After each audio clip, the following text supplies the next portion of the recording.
Hi everybody, Carolyn Caldwell here from Caldwell Evolution with day 30 and the final day of 30 tips in 30 days how to get stuff done. So this is the final tip for this 30 tips in 30 days, and today's tip is to celebrate.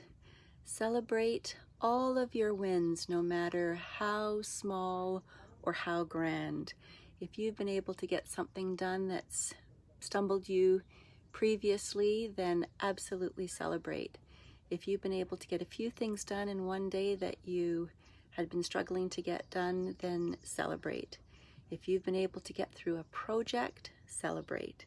If you've been able to get your project divided into a couple of steps so that you can figure out what the first step is, even if you don't know what the second step is, and you take that step, then celebrate. All of these small incremental successes are worthy of celebration.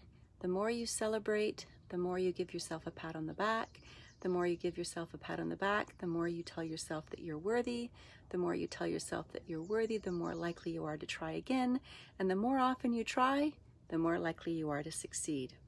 So give yourself a big hand, pat on the back, a big thumbs up, and absolutely celebrate all of your wins, no matter how big or how small. So I hope this is helpful, everybody, and I may see you tomorrow, but I will look forward to seeing you in the near future. Take care, everybody. Bye now.